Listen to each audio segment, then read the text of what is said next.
गुरु प्रदत्त भाव के अनुसार, संबंध के अनुसार जब सेवा की जाती है तो बहुत जल्दी वो सेवा सिद्ध हो जाती है, आराध्य देव बात करने लगते हैं। भक्त की हर बात को प्रभु सुन रहे हैं। गोसाई जी ने कहा जाओ सब बहुओं को चूड़ी पहना दो, सुन रही ना श्री जी, इसीलिए चूड़ी पहनने गई। हमारा भाव दृढ़ होना चाहिए, भाव में कमी नहीं होनी चाहिए। जैसा हम भाव गुरु प्रदत्त करेंगे वैसा ही इष्ट देव अनुभव कराएंगे। जाकी रही भावना जैसी, प्रभु मूरत देखी तीन तैसी। एक अयोध्या में उमापति नाम के महापुरुष निवास करते थे।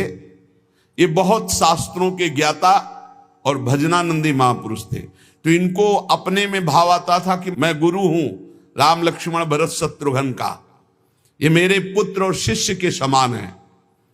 तो ये जब मंदिर में जाते कनक भवन में, तो कनक बिहारी राम जी को ये माला खरीदते हो, पहन के जाते और अपना पहना हुआ माला देते कि राम जी को और लक्ष्मण जी को पहना दो, और सीता जी के लिए कहते कि आधा दरवाजा मोड़ दो, पर्दा कर दो, बहू है हमारी।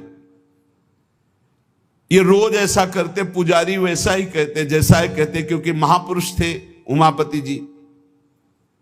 पर वैष्णव जन संत जनों को अच्छा नहीं लगा कि भगवान को अपनी पहनी माला पहनाते हैं। सब वैष्णव जन खिलाफ हो गए और कहा ऐसा नहीं हो सकता, भगवान केवल तुम्हारे नहीं कि तुम आकर अपनी प्रसादी माला भगवान को पहनाते हो। तो उन्होंने कहा यदि आप लोग ऐसा कहते हो तो हमारी बात सुन लीजिए। गुरु के सामने शिष्य कभी अमनिया माला पहन ही नहीं सकता, वही हमारे शिष्य हैं। बोले हम तुम्हारी इन बातों को नहीं मानते भावुकता की, लेकिन कल से आप ठाकुर जी को अपनी प्रसादी माला नहीं पहनाएंगे। वो अमनिया माला लेके आए 10 और कहा लो पहनाओ। तो जो राम जी के गले में डालते टूट के गिर जाती, लक्ष्मण जी के गले में डालते टूट के गिर जाती। 10 माला पहना दी, वो सब टूट के गिर गई। सब संत और वैष्णव खड़े देख, बोले देखा ये भला अमनिया पहन सकते हैं जब मैं इनका गुरु हूं। वशिष्ठ भाव से वो रहते। फिर उन्होंने माला मंगवाई और सामने माला पहनी और जे ही दी कि लो पहनाओ, वो माला टूटी रही, वो माला धारण हो गई। पंडित जी ने सब संतों से प्रार्थना की कि ठाकुर जी को जिस भाव से भजा जाता है ठाकुर जी वैसा ही व्यवहार करते हैं। आप अपने स्वामी के रूप में देखते हैं, लेकिन ये हमारे शिष्य हैं, हमारे पुत्र के समान हैं। क्योंकि मैं वशिष्ठ भाव से रहता हूं, इसलिए प्रभु मेरे भाव का पोषण कर रहे हैं, आप लोग अन्यथा ना समझिए।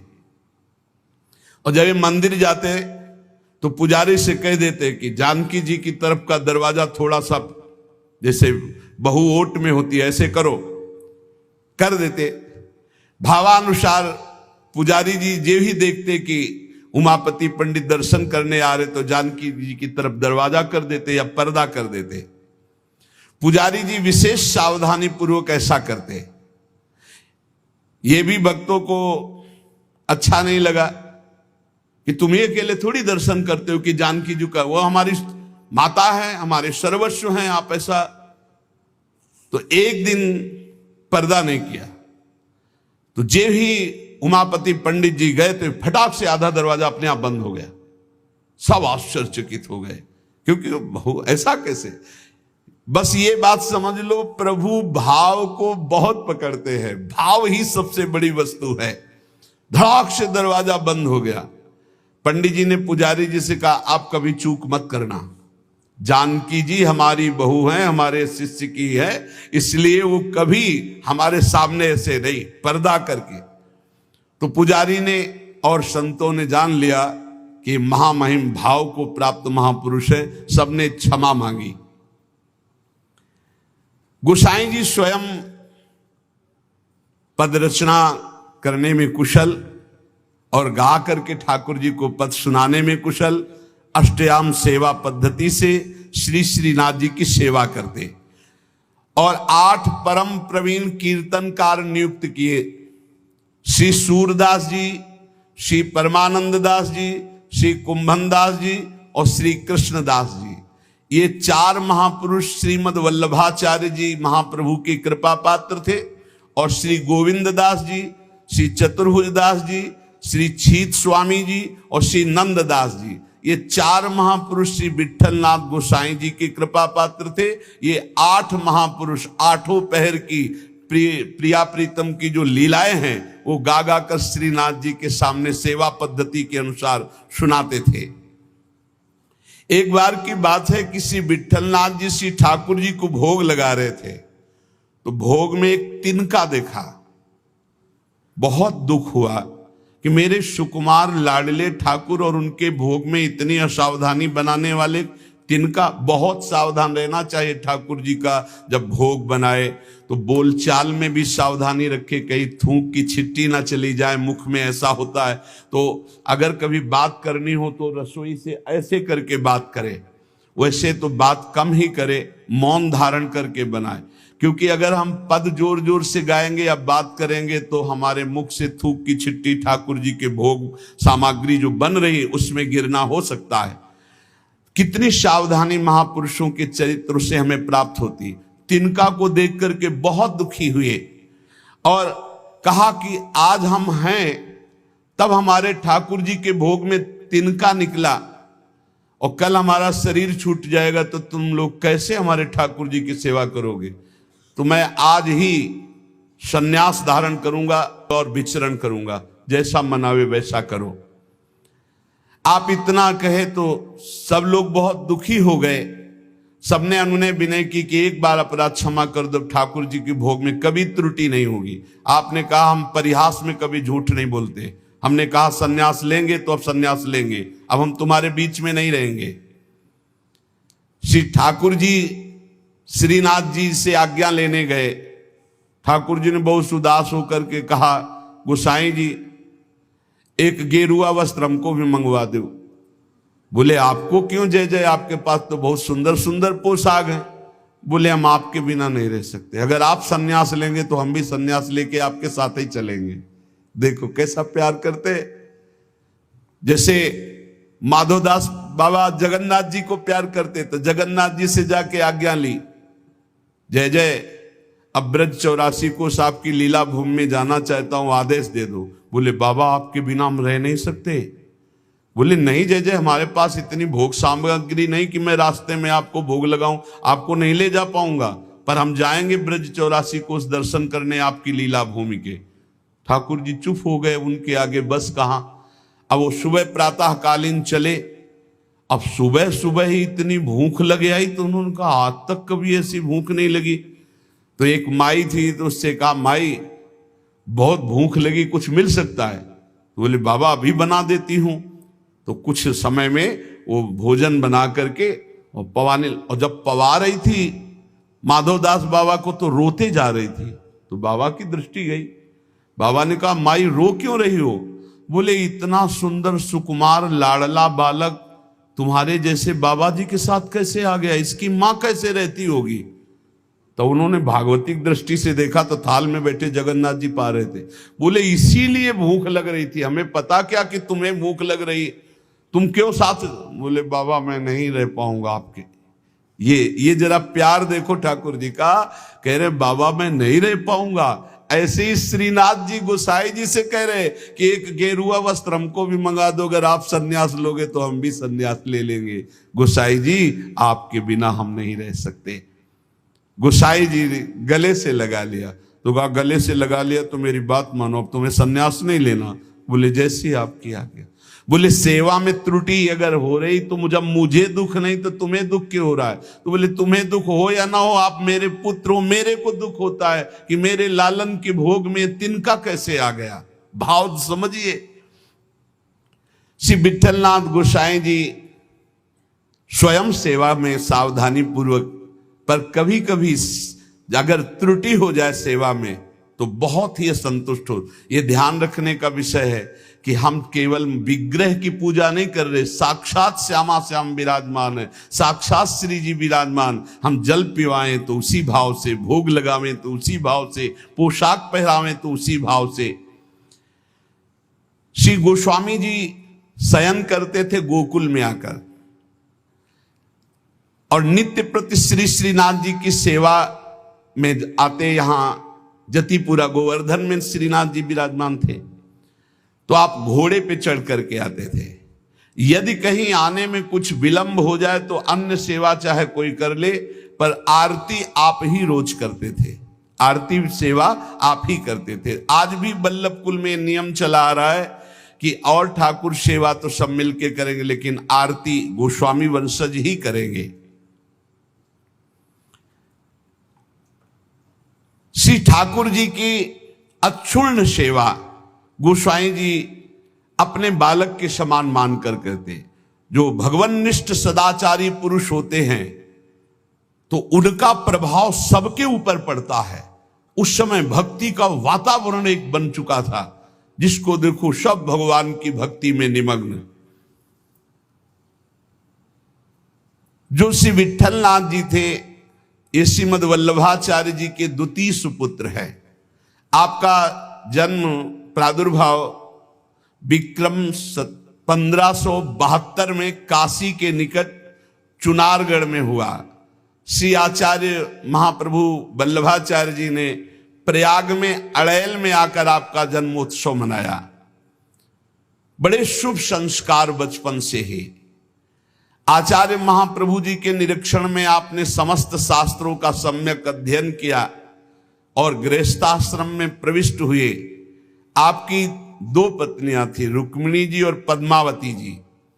श्रीमद वल्लभाचार्य महाप्रभु जी के गोलोक गमन के अनंतर उनके ज्येष्ठ पुत्र श्री गोपीनाथ जी, ये द्वितीय पुत्र से श्री विट्ठलनाथ जी, गोपीनाथ जी आचार्य गद्दी पर बैठे, परंतु थोड़े ही समय में वो गोलोकवासी हो गए। और गोपीनाथ जी के जो पुत्र थे श्री पुरुषोत्तम जी, वो अभी बाल्यावस्था को थे, तो विट्ठलनाथ जी को ही सारा कार्यभार संभालने को मिला आचार्य गद्दी का। ठाकुर जी की सेवा, ठाकुर जी का सब ऐश्वर्य श्री विट्ठलनाथ जी संभाले।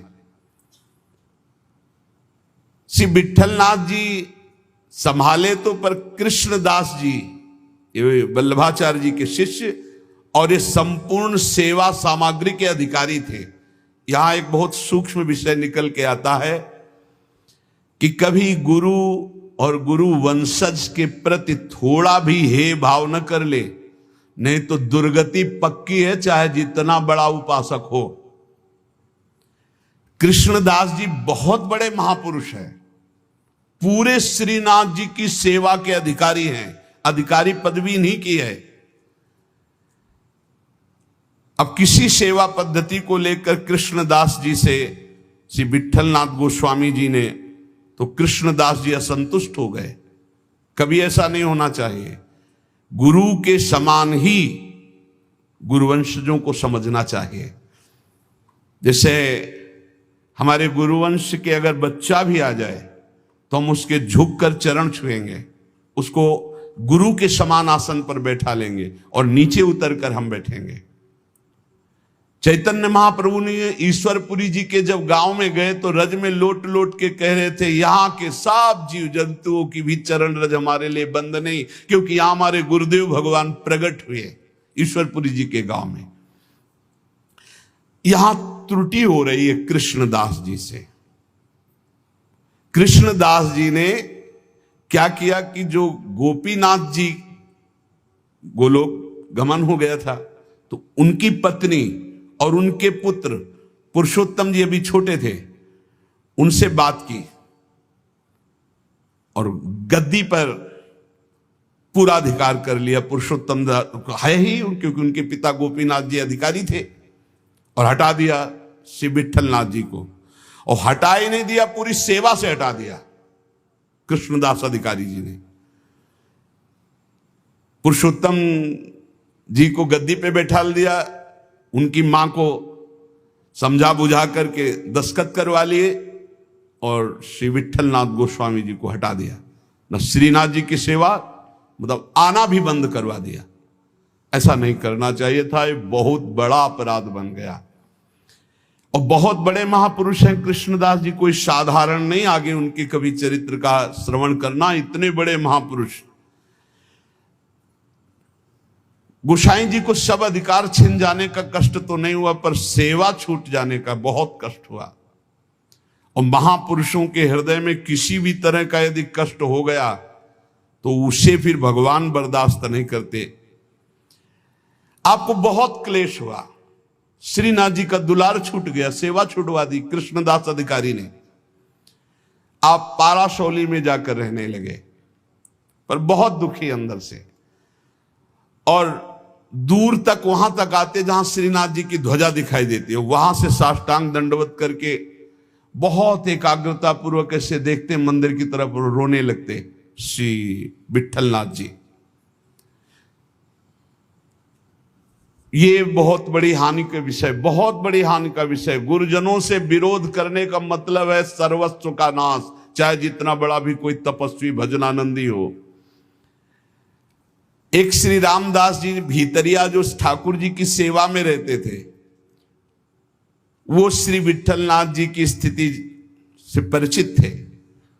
वो रोज गुप्त रूप से समय निकालते, यद्यपि श्री कृष्णदास जी ने उनको भी मना कर दिया था, पर वो जाते और गोसाई जी को श्री लालजू का बीड़ा प्रसाद देते। बीड़ा प्रसाद आंखों से ऐसे रख करके खूब रुदन करते श्री विठलनाथ जी। ये बहुत बड़ा अपराध है, बहुत बड़ा अपराध। गोसाई जी ठाकुर जी के लिए अपने कर कमल से एक फूलों का हार बनाते और कहते पहना देना जाके, और रोज एक श्लोक दैन्यता का लिखते और कहते ठाकुर जी को सुना देना जाके। श्री रामदास जी नित्य प्रति आकर वो फूलों का हार और ठाकुर जी को एक श्लोक सुनाते, ठाकुर जी को फूलों का हार पहनाते, और ठाकुर जी रोज एक पान की बीड़ी देते जो उनको जाके देते और उनको प्रणाम करते। एक दिन ठाकुर जी ने संदेश में कहा कि गोसाई जी से कह दो मेघ तो समय पर बरसेगा, तुम दुखी क्यों हो रहे हो? मेघ तो समय आने पर बरसेगा, तुम दुखी क्यों हो रहे हो? विठलनाथ जी के सामने जब जाकर रामदास जी ने कहा मेघ तो समय पे बरसेगा, आप दुखी क्यों हो रहे हो? लालन ने ऐसा कहा है। तो विठलनाथ जी ने कहा कि मेघ तो समय पे बरसेगा, पर चातक अपनी टेक पुकार क्यों छोड़ेगा? चातक तो रटता ही रहेगा। बहुत सुंदर बात। अगर चातक अपनी रटन छोड़ दे तो चातक कैसा? मेघ तो समय पे बरसेगा, वो बरसे, लेकिन चातक अपनी रटन नहीं छोड़ सकता। मेरी रटन घटने वाली नहीं, मैं तो रो रो कर आपको पुकारता ही रहूंगा। चातक रटन घटे घट जाई, बढ़े प्रेम सब भांति भलाई। विठलनाथ जी के इस दुख को अकबर बादशाह ने सुना, उसने तत्काल आदेश किया और कृष्णदास जी को बंदी बना के जेल में डाल दिया और गोसाई जी को विरुद्ध आचरण किया, इसलिए उनको कठोर दंड कृष्णदास जी को बादशाह अकबर ने। जब गोसाई जी को ये पता चला तो गोसाई जी ने अन्न जल त्याग दिया और कहा जब तक सम्राट अकबर सादर कृष्णदास जी को, ये देखो महापुरुषों का हृदय, सादर कृष्णदास जी को नहीं छोड़ते तब तक मैं अन्न जल भी नहीं पाऊंगा। जब बादशाह अकबर को ये पता चला कि गोसाई जी ने अन्न जल त्याग दिया तो सादर कृष्णदास जी को पुनः छोड़ दिया। कृष्णदास जी को जब ये पता चला कि गोसाई जी मेरे लिए अन्न जल छोड़ दिए, तब गोसाई जी के पास आए और चरणों में गिरे और कहा मुझे आपके प्रभाव का पता नहीं था, क्षमा कीजिए। कृष्णदास जी ने पाराशौली में आकर गोसाई जी के चरण पकड़ लिए। गोसाई जी गंभीर हो गए। महापुरुष अगर डांट दें तो बच गए आप, और गंभीर हो गए तो पिट गए आप, बस इतना समझ लो। गंभीर इसलिए हो गए कि तुमने लालन की सेवा छुड़वा दी, सब ठीक है, लेकिन लालन की से दूर रखा, दर्शन नहीं, सेवा नहीं, इसलिए गंभीर हो गए। विठलनाथ गोसाई जी को पूर्व सेवाधिकार प्राप्त हो गया। श्री कृष्णदास जी का अंतिम लीला जानते हो कैसे हुई? कुआं में पैर फिसल गया और गिर के मरे और प्रेत बने, इसी अपराध के कारण। बहुत सावधान, इतने बड़े महापुरुष हैं, उनका चरित्र है कृष्णदास जी का, बहुत बड़े महापुरुष हैं, लेकिन अपने गुरु से अपराध बन गया। गुरुवंश गुरु स्वरूप ही है। अपराध बन गया तो प्रेत योनि को, पैर फिसल गया, कुएं में गिरे और उनके प्रेत योनि को प्राप्त हुए।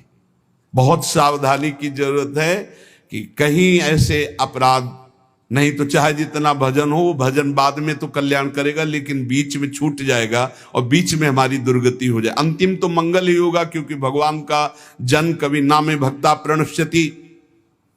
जब ये प्रेत बन गए थे तब भी उद्धार गोस्वामी विट्ठल नाथ जी के द्वारा ही इनका हुआ। अकबर क्यों कृपालु था, क्यों श्रद्धा करता था विट्ठल नाथ जी गोस्वामी के ऊपर? एक बार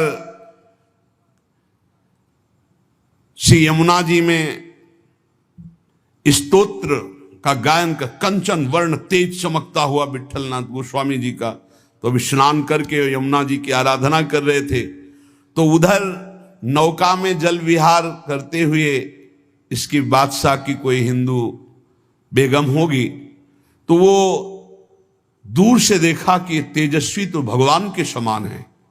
नौका समीप ले गई, उतरकर चरणों में वंदन किया। विट्ठलनाथ गोस्वामी जी को देखकर उसे पक्का लगा कि ये जो आशीर्वाद दे देंगे तो पक्का। तो उन्होंने कहा कि आपसे मैं एक ही आशीर्वाद चाहती हूं कि मेरे बादशाह मेरे अनुकूल रहें। हर पत्नी यही चाहती है।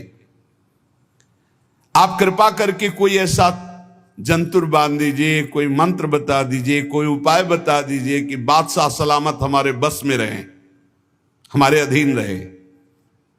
आपने मुस्कुरा दिया कि मैं एक जंतुर देता हूं, इससे बादशाह तुम्हारे अधीन रहेंगे, और दोहा लिख करके भुजा में बांध दिया। यंत्र मंत्र और तंत्र को भूल करो जन कोय, पति कहे सो कीजिए वो आप ही बस होए। ये दोहा लिख करके बांध दिया। दूर से गुप्तचर लगे रहते थे। गुप्तचर ने कहा कि विट्ठलनाथ गोस्वामी जी ने कोई जादू टोना करके आपकी हिंदू बेगम की बाह में जंतुर बांध दिया है। तत्काल आया, जब वो महल तोड़ दिया जंतुर और उसे कहा खोला जाए, खुला गया। और जब ये दोहा पढ़ा कि यंत्र मंत्र और तंत्र को भूल करो जनि कोई उपाय मत करो, ये यंत्र तंत्र मंत्र जंतर वाला, पति की आज्ञा में रहो, इसी से पति अधीन हो जाएगा। जब ये दोहा पढ़ा कि पति की आज्ञा का पालन रूप परम बल है जो पति को अधीन कर लेता है, बहुत प्रसन्न हुआ और कहा इसी समय मुझे विट्ठलनाथ गोस्वामी के चरणों में जाके प्रणाम करना है और उनके दर्शन करने। तब से बहुत श्रद्धा विट्ठलनाथ गोस्वामी जी के ऊपर, और वो आकर के गोकुल में और गोवर्धन में बहुत सी संपत्ति, जमीन, ये सब विट्ठलनाथ गोस्वामी जी को दी। श्रीमद वल्लभाचार्य महाप्रभु जी ने पुष्ट मार्ग का प्रवर्तन किया। विट्ठलनाथ गोस्वामी जी ने उसका बहुत प्रकाश किया। श्री सूरदास जी, कुंभनदास जी, परमानंद दास जी, कृष्णदास जी, ये वल्लभाचार्य जी के शिष्य, और नंददास जी, चतुर्भुज दास जी, श्री गोविंद दास जी, श्री छीत स्वामी, ये विट्ठल नाथ जी के शिष्य, ये रात दिन ठाकुर जी की सेवा में, पद गायन की सेवा में रहते थे। जिस समय महाप्रयाण का समय आया तो विट्ठलनाथ गोस्वामी जी ने सातों पुत्रों को बुलाया और अलग अलग ठाकुर जी प्रदान किए। 7 पुत्र श्री गिरधर जी, श्री गोविंद जी, श्री बालकृष्ण जी, श्री गोकुलनाथ जी, श्री रघुनाथ जी, श्री यदुनाथ जी और श्री घनश्याम जी। ये 7 पुत्र श्री विट्ठलनाथ गोस्वामी जी के थे। सातों को अलग अलग ठाकुर सेवा प्रदान की। श्री गिरधर जी को श्री ठाकुर मथुरेश जी, जो वर्तमान में जतिपुरा गोवर्धन में विराजमान है। श्री गोविंद राय जी को श्री श्रीनाथ जी, जो वर्तमान में राजस्थान में श्रीनाथ द्वारा में विराजमान है। श्री बालकृष्ण जी को श्री द्वारिकाधीश भगवान जो वर्तमान में काकरौली में विराजमान है, श्री गोकुलनाथ जी को जो वर्तमान में श्री गोकुल में विराजमान है, श्री रघुनाथ जी को श्री गोकुल चंद्रमा जी जो वर्तमान में कामवन में विराजमान है, श्री यदुनाथ जी को श्री बालकृष्ण भगवान जो वर्तमान में सूरत में विराजमान है, श्री घनश्याम जी को श्री ठाकुर मदन मोहन जी जो वर्तमान में कामवन में विराजमान है। इन सातों पुत्रों को सात ठाकुर की सेवा प्रदान की और चल अचल संपत्ति का बंटवारा किया और समस्त वैष्णवों को बुलाया और कहा आज हमें ठाकुर जी बुला रहे अपने धाम में। ऐसे जाना होता है महापुरुषों का। मृत्यु मृत्यु नहीं, महोत्सव होता है। सब वैष्णव जनों को बुलाया और बोले आज जो है ठाकुर जी बुला रहे हैं अपने निज सेवा में, निज धाम में। इनके पीछे पीछे पुत्र जो सातों पुत्र थे वो पीछे पीछे गए। आप चल करके जतिपुर आए, आपने निज कंठ की माला चतुर्थ पुत्र श्री गोकुलनाथ जी के गले में डाल दी और कहा सब वापस हो जाओ, अब मैं परम धाम जा रहा हूं। और गुफा में प्रवेश करने लगे तो सबसे बड़े पुत्र गिरधर जी ने आपका वस्त्र पकड़ लिया, तो केवल वस्त्र ही हाथ में रहा और आप अंतर्ध्यान हो गए, सदैव भगवान के धाम को गए श्री विट्ठलनाथ गोस्वामी जी। फिर आकाशवाणी हुई कि मेरा जो वस्त्र तुमने पकड़ा इसी से मुझे अंतिम संस्कार जो होते हैं वो अंतिम उत्तर क्रिया इसी से संपन्न करो और जैसा हमने आदेश दिया वैसा कहना। तो जिस समय गोस्वामी जी श्री लालजू को श्लोक भेजते थे वो बाद में श्लोक संग्रहित कर करके लिखते थे, यद दैन्य त्वत्कृपा हेतुर न तदस्ति ममाण्वपि ताम कृपाम कुरु राधेश यया तद्दैन्यमाप्नुयाम। हे राधापति, जिस दैन्यता से आप कृपा करते हैं रिझते हैं वो दैन्यता तो मेरे में है नहीं, अणुमात्र भी नहीं है। अब तो आप अपनी तरफ से कृपा करें और मुझे वो दैन्यता प्रदान करें जिससे आप रिझते हैं। दूसरा श्लोक, सर्वसाधन शून्योहम सर्वसामर्थ्यवान भवान श्री गोकुल प्राणनाथ न त्याज्यो हम कदापि वै। हे गोकुल के नाथ स्वामी, मैं सर्वथा सर्वसाधनहीन हूं। देखो आचार्य हैं पर कैसी दैन्यता है, और आप सामर्थ्यवान हैं, अतः किसी भी स्थिति में आप मेरा त्याग मत कीजिए, क्योंकि मैं साधनहीन हूं, आप सामर्थ्यवान हैं, आपके द्वारा त्याज्य नहीं हूं। नाथ मेरा कभी त्याग मत कर देना। यदि तुष्टो शिरुष्टो वा त्वमेव शरणम मम मारणे धारणे वापि दीनानाम न प्रभुर्गति। प्रभु आप चाहे मुझ पर संतुष्ट हो या नाराज हो, मेरे लिए तो आप एकमात्र ही सहारा हैं। अब आप चाहे नाराज रहो चाहे प्रसन्न रहो, हम दीनों को मारो या तारो, अब आपके सिवा कोई नहीं।